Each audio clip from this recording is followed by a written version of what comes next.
Good morning, children. We were reading lesson number 6. What was lesson number 6? Before that we have read in lesson number 5, food and health. And in this lesson we are reading spoilage and wastage of food and food preservation. In our previous class we read what is spoilage of food. And when food is being spoiled, then what is there? Wastage. These are the different items which I told you how they are stored to keep it safe. And here, causes of spoilage of food. Here this activity also I told you how to do it with the bread pieces. Now today we will see the causes that lead to spoilage of food. There are so many regions which lead to spoilage of food. First one is microorganisms. Micro means very small. Organisms. Organism means like bacteria and fungi. Tiny organisms. Tiny means very small. Like bacteria and fungi are the main cause for the spoilage of food. As previously in our previous class we read that one powdery substance is on the bread or on the fruits. If it is spoiled, that is only bacteria and fungi. These organisms tend to grow fast in the presence of moisture and warmth. You must have noticed in winter season that items, the things, they don't get easily spoiled. But in summer season or in rainy season, when there is a moisture and warmth in the atmosphere, that time the things, the edible items, they get spoiled very quickly. In the activity given above, that activity which I showed you that day, 3 pieces of bread you will take, 1 piece you will keep, dry the piece of bread in sun and leave it on the kitchen shelf. Second piece of bread, put the piece of bread in the refrigerator for 6-7 days. Third piece of bread, put the piece of bread in a box and sprinkle some water so that it remains moist. Leave it in a covered box for 6-7 days. After 6-7 days, what we will observe? We will observe that the bread which was kept in the refrigerator is alright. The bread which was kept on the kitchen shelf after drying it under the sun, that is also not totally spoiled. But the bread which was kept in a box by sprinkling some water, means moisture was also there and warmth was also there, that piece of bread grows there only we can find bacteria and fungi. So this activity that day I told you, and these are the microorganisms which we have read. And in the activity given above, you must have observed that moisture and temperature were two main important factors for growth of the molds or organisms like bacteria and fungi. Now you tell me, what are the two main factors, important factors for growth of molds, organisms? These are two main factors. What are those two main factors? They are moisture and temperature. Thus, for preventing food from getting spoiled, we need to, what we should do to prevent our food from getting spoiled?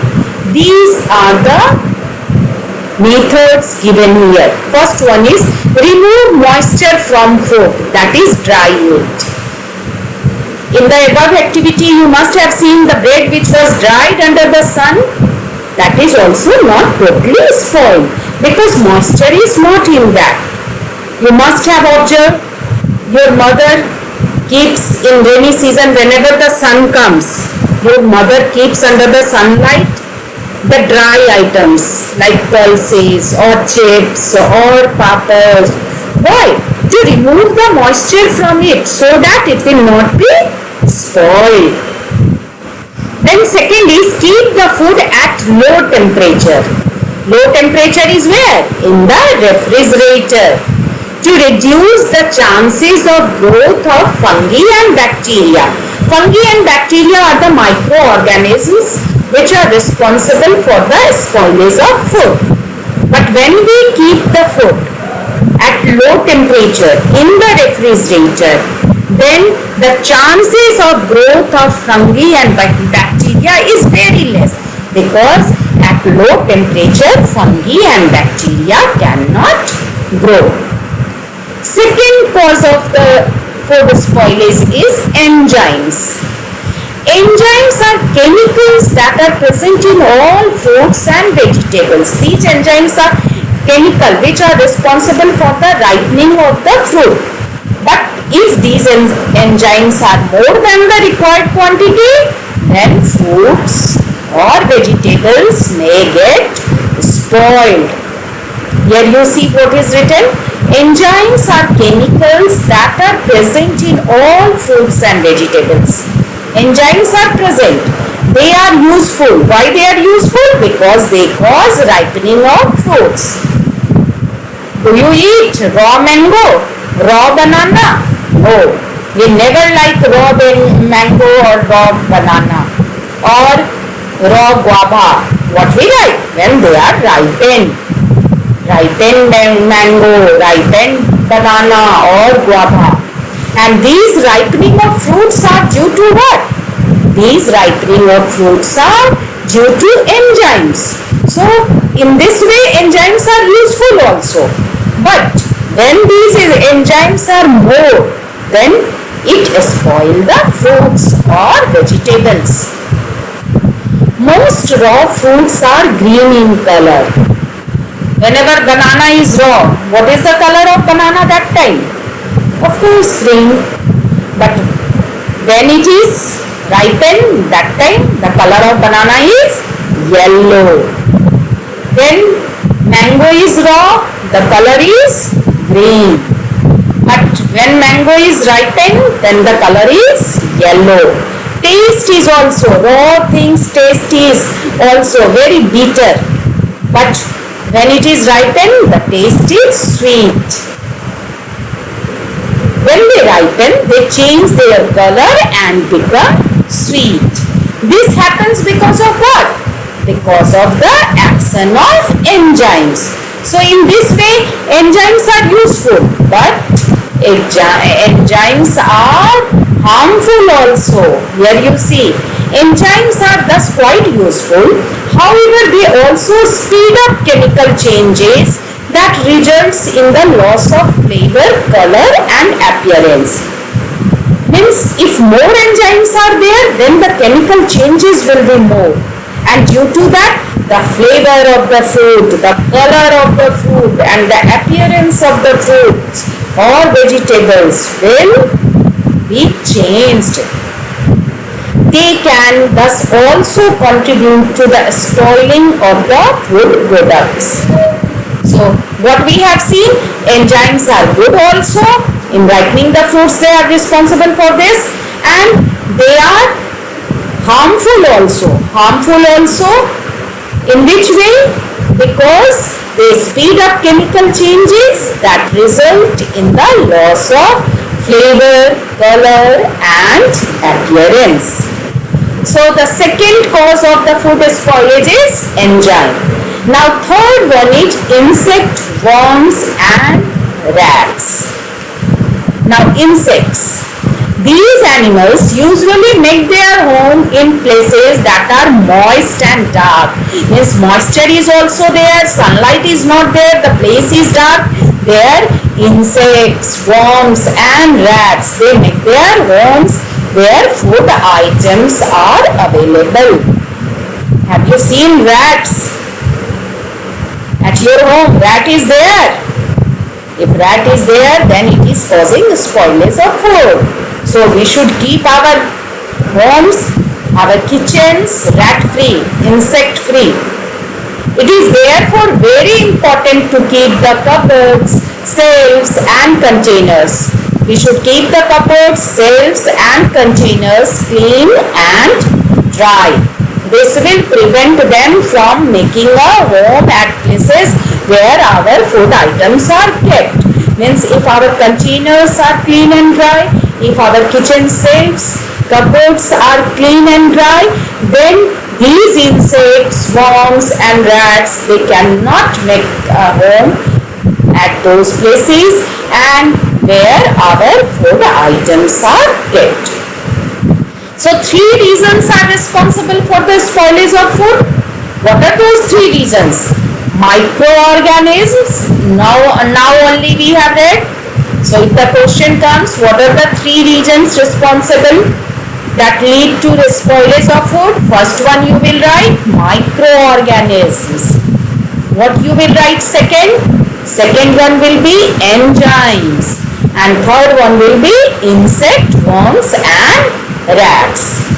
Now the question is, how can we prevent spoilage of food? So there are various methods given here in your book so that we can prevent our food from the spoilage. Here you see it is written in bold letters. Food must be prevented from getting spoiled because spoiled food will be wasted. We have to stop it. Food should not be wasted because many children, many people in our country, they are not getting food of 2 times. So we should prevent our food from getting spoiled. The following methods can help to prevent food from getting spoiled. These are the methods which help the food from getting spoiled. What is the first method? Perishable foodstuffs. Perishable means which can be spoiled very quickly. Here in my previous class I told you to paste the pictures of or draw the pictures of perishable food items. Perishable food items may be fruits, vegetables, chicken, fish, bread, curd, milk, anything can be there.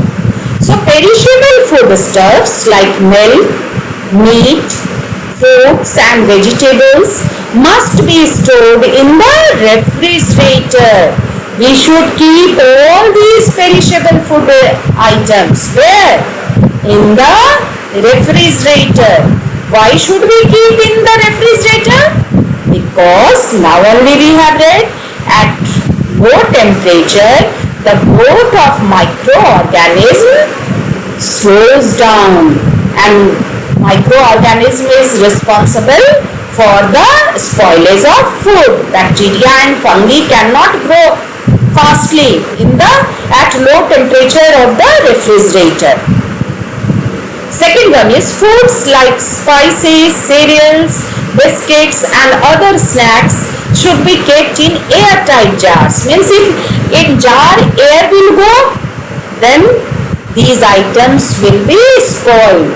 So where we should keep these items? Spices, cereals, biscuits and other snacks should be kept in airtight jars so that air cannot enter in it.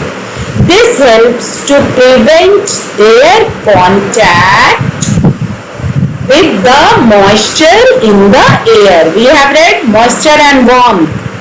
These are the 2 factors responsible for the spoilage of food, for the growth of bacteria and fungi. And bacteria and fungi only spoil the food items. So for that, the shelves and cupboards where they are stored must also be kept clean and dry. Our kitchen shelves or the cupboards, we should clean them and dry them so that no moisture and warmth will be there and as a result no spoilage will be there. Third one is food preservation. Preservation means what? To stop the food from being spoiled.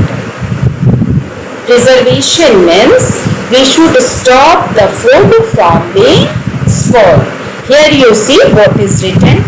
Food preservation is the process of treating and handling of food to stop or slow down the spoilage caused by microorganisms. Means food is being preserved by a process of treating and handling of food. Why? To stop or to slow down the spoilage. Spoilage are caused by microorganisms. Food preserved by this method can usually be stored for a quite long time. If food preservation has been adopted, then food preserved by this method can usually be stored for a quite a long time. It will not be spoiled. It can then be used even when it is not available in its fresh form. Suppose in winter season green peas we get it, but in summer season we don't get it. That time we can purchase frozen green peas. Frozen green peas are treated and preserved.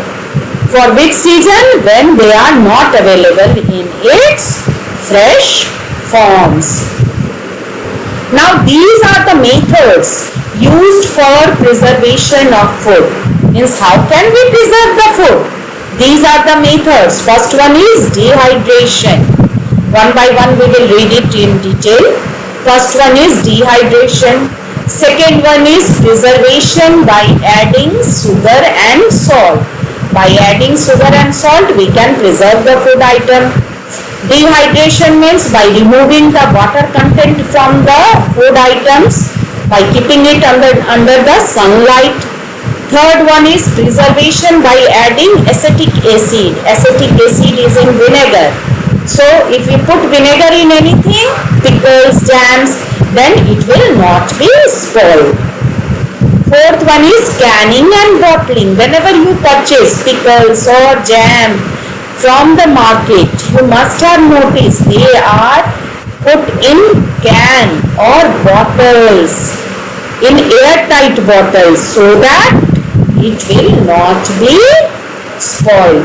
Next is pasteurization. Pasteurization is the process in which food milk packets are being preserved. We will read it in detail one by one. All the methods we will read it in detail. Next is refrigeration. Refrigeration means by keeping these food items in the refrigerator. Why? Because in the refrigerator low temperature is there, and now only we have read what? At low temperature growth of microorganisms slows down. So we can keep all the perishable items in the refrigerator. Then next is vacuum packing. Vacuum packing means